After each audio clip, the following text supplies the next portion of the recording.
मित्रों नमस्कार। पावन ज्योतिष प्रभात यूट्यूब चैनल पर आप सबका स्वागत है। आज का टाइटल बड़ा ही महत्वपूर्ण है।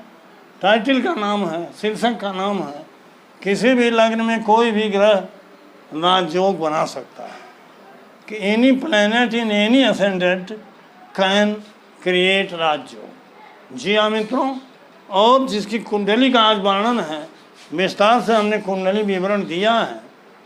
वो कुंडली माननीय अमित शाह जी, गृह मंत्री भारत सरकार की। यद्यपि कि टाइटल में उनका नाम नहीं लिखा, थंबनेल में नहीं है, लेकिन वीडियो में उन्हीं की कुंडली का व्याख्या है। इनका जन्म हुआ 22/10/1964 को 5:25 AM पर गुजरात में। इनकी कुंडली कन्या लग्न की बनी है। लग्न कुंडली यहाँ है, कस्प कुंडली यहाँ है। तो मित्रों, सारे ग्रह यथावत बैठे हुए हैं। लग्न कुंडली से कस्प कुंडली के ग्रह बदल गए हैं। जैसा कि नियम है कि कस्प कुंडली में ग्रह और राशियां दोनों बदल जाती हैं, लेकिन इस कुंडली में राशियां नहीं चेंज हैं, ग्रह बदले हैं। आप कस्प कुंडली ध्यान से देखिए, ज़रूरत पड़े तो लग्न कुंडली भी सामने। तो यहाँ हमने केपी प्लैनेट सिग्निफिकेटर दिया है, यहाँ कस्प कुंडली लग्न कुंडली दिया है, उनकी वर्तमान महादशा दिया। वर्तमान और पहली वर्तमान महादशा इनकी बृहस्पति की है, जो 21/9/2021 21 सितंबर 2021 से चल रही है। बृहस्पति की दशा जो 21 सितंबर 2037 तक है। इसके पहले राहु की महादशा थी 22 सितंबर 2003 से 21 सितंबर 2021 तक। उसके पहले थी 22 सितंबर 1996 से 22 सितंबर 2003। मतलब बृहस्पति का फल आप देख रहे हो, यद्यपि वो गृह मंत्री हैं, लेकिन आपको स्वयं अनुभव हो रहा होगा कि जब से बृहस्पति की महादशा आई है, निश्चित रूप से वो फल उतना अच्छा नहीं मिल रहा जो पहले था। जिस ऊंचाई पर राहु ने इनको पहुंचाया था 18 बार, उस ऊंचाई पर आज नहीं है। और रोज हो रहा है अप डाउन, रोज अप डाउन हो रहा है। उतनी सीटें भी पार्टी को नहीं मिली। आइए हम इनके राजयोग की बात करते हैं। बृहस्पति द्वारा तो नहीं है, बृहस्पति में अच्छे भाव नहीं है, लेकिन राहु 18 साल जो राजयोग दिया, जो अखंड राजयोग दिया, उसमें आप लोग खुद देखें कि भारतीय जनता पार्टी के भारतीय अध्यक्ष बने, भारत के गृह मंत्री बने, भारत के रक्षा मंत्री बने, आज भी गृह मंत्री हैं, और भारतीय जनता पार्टी के प्रमुख सचेतक या व्यवस्थापक या ऑर्गेनाइजर ही है। अगर माननीय प्रधानमंत्री जी के बाद किसी का नाम आता है तो माननीय अमित शाह जी का, लेकिन 18 साल पूर्व का ही सारी उपलब्धियां हैं। उसके पहले भी 7 साल मंगल में भी अच्छी उपलब्धियां थीं। ये गुजरात में भी अच्छे पद थे, और यहाँ आकर के भी पार्टी के हित में इन्होंने अच्छा काम किया और भाजपा को आगे बढ़ाया। इनको भारतीय जनता पार्टी का चाणक्य कहा जाता है। तो ऐसे गृह मंत्री जी के कुंडली में राहु कैसे राजयोग बना रहा है, आज इस पे चर्चा। क्यों राहु ही राजयोग बना रहा है, क्यों बृहस्पति नहीं बना रहा है? तो मित्रों, ये भ्रम हमको निकाल देना। कोई लग्न हो, कोई भी ग्रह राजयोग बना सकता है। इसके लिए ये नहीं है कि अमुक लग्न में ही राजयोग बनता, वो विषय अलग है, हमने बार बार बताया। आइए राजयोग के लक्षण पे भी बात करते हैं। राजयोग तभी बनता है जिस ग्रह में 10वां भाव सबल हो।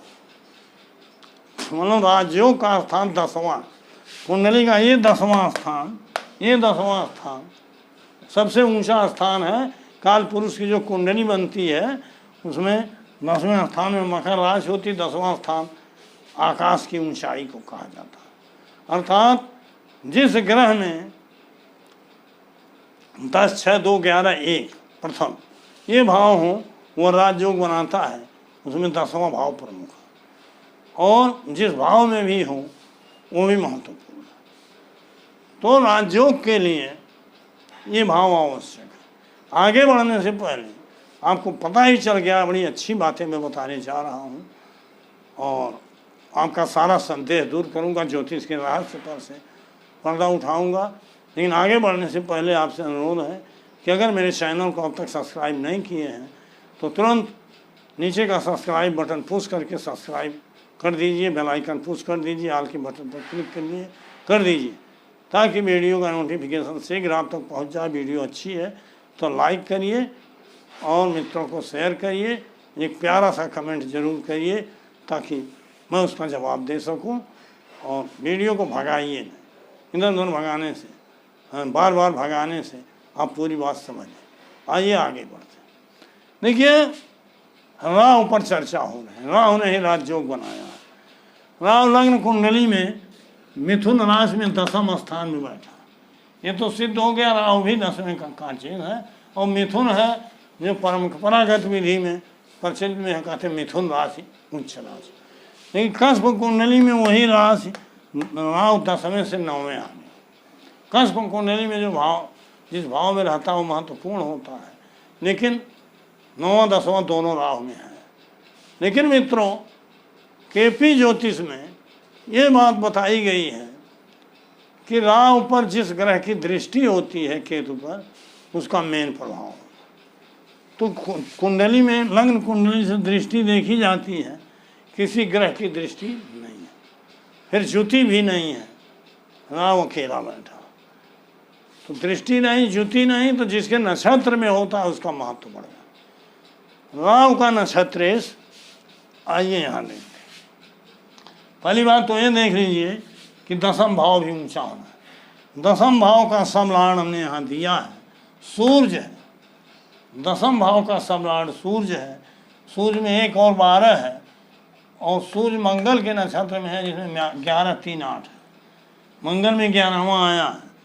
मंगल की दृष्टि आप देखो दूसरे भाव पर भी, 1 2 3 4 और 6वें भाव पर भी। 10वें पर तो नहीं है, लेकिन दूसरा 6वां और 11वां नक्षत्र के नाते मंगल ने दिया। देखिए 8वां भाव भी है, लेकिन थोड़ा जीवन तो संघर्षपूर्ण रहता है।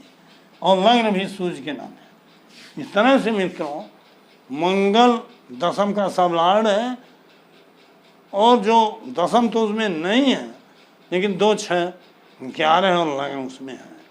तो राजयोग का योग है प्रारब्ध के अनुसार। अब राहु की महादशा में मंगल का प्रभाव ज़्यादा हो गया। मंगल में भी था, मंगल की महादशा जब थी 1996 से 2000, तब भी ये ऊंचे पदों पर थे। लेकिन राहु में विशेष फल मिला, क्योंकि राहु में भी 10वां भाव है और राहु जिसके घर में है उसमें भी 10वां भाव। 10वां देख लो कुंडली में, देखो सूर्य से लेके केतु तक सभी ग्रहों का सिग्निफिकेटर हमने रखा है, उनके नक्षत्र और नक्षत्र को हमने दर्शाया है। देख लो किन ग्रहों में 10वां भाव है। सूर्य में नहीं है, चंद्रमा में नहीं है, मंगल में 10वां भाव नक्षत्र बुध में है। देखो मंगल बुध के, तो मंगल में 10वां भाव है और फिर बुध में देखो 10वां भाव है। बुध राहु के नक्षत्र में, राहु में 10वां है। और बृहस्पति में देखो 10वां भाव स्वयं में नहीं है। शुक्र में भी 10वां भाव नहीं है स्वयं के द्वारा, लेकिन शुक्र में थोड़ा है 10वां, तो शुक्र की दशा भी बहुत बाद में आई। शनि में 10वां नहीं है और राहु में 10वां है। देखो राहु 10वें में वहाँ बैठा है और यहाँ 9वें में आ गया, लेकिन जहाँ बैठता है वो भी राशि उसी की हो जाती है। इस नाते 10वां और लग्न राहु की राशि मानी जाएगी। तो राहु 9 10 और 1 तीनों का कार्य हुआ। देख लो यहाँ राहु में 9 1 10 है। तो 10वां भाव मेन रूप से राहु में है, 9 1 10 बुध में है, बुध के घर में है राहु, तो बुध स्वयं राहु के नक्षत्र में है, तो बुध में है और मंगल में नक्षत्र के माध्यम से सर्वाधिक है। और इस तरह से मंगल बुध और राहु 3 ही ग्रह ऐसे हैं जो 10वें को प्रभावित कर रहे हैं। मंगल 10म भाव को भी प्रभावित कर, और कोई भी ऐसा ग्रह नहीं है जो राहु को देख रहा जिसके भाव न्यून हो। कोई भी ग्रह ऐसा नहीं जो राहु की ज्योति में जिसके भाव, इसलिए नक्षत्र की महत्ता बढ़ जाती है और राहु मंगल के नक्षत्र में है। और मंगल का जो भाव है 11, 1, 10, राहु को सभी भाव मिल जाते हैं छाया ग्रह। तो मंगल में बुध के नाते 1, 10 आ गया, स्वयं के द्वारा 11 है, दृष्टि के नाते 2 और 6 है, और स्वयं के द्वारा 11वां है। इस तरह से मंगल सबल है। मंगल की भी दशा में इनको बड़ी अच्छी स्थिति थी, लेकिन राहु में चूंकि दशमों का भरमार हो गया है दशम का, इन नाते अखंड राजयोग इनको 18 साल मिला, बृहस्पति में वो फल नहीं मिल रहा है। आगे देखो शनिश्चर में भी नहीं है। इस तरह से इनका करीब टाइम ऑफ लाइफ तो बीत चुका है, फिर भी कहते हैं तब चूक राज चूक न रहे, तो जो ऊंचाई पर है कितना भी नीचे आएगा तब भी ऊंचाई पर रहेगा। तो मित्रों, इस तरह से आपके भी कुंडली में हो सकता है। देख लो, कोई ग्रह आपकी कुंडली में अच्छे भावों को बता रहा है, राजयोग कारक है, तो उसकी दशा अंतर दशा का इंतजार करो, राजयोग मिलेगा, बिल्कुल होगा। ध्यान से देखो, और आवश्यक हो तो हमसे भी परामर्श कर सकते हो। हमने डिस्क्रिप्शन में अपना लिंक दिया है। वीडियो लंबी हो रही है, इस नाते आज का टाइटल आप नोट कर लो, पूरा वीडियो 1 सेकंड का समय दे रहा हूँ। बहुत बहुत धन्यवाद, हार्दिक शुभकामनाएं। वीडियो बंद कर रहा हूँ, फिर मिलूँगा।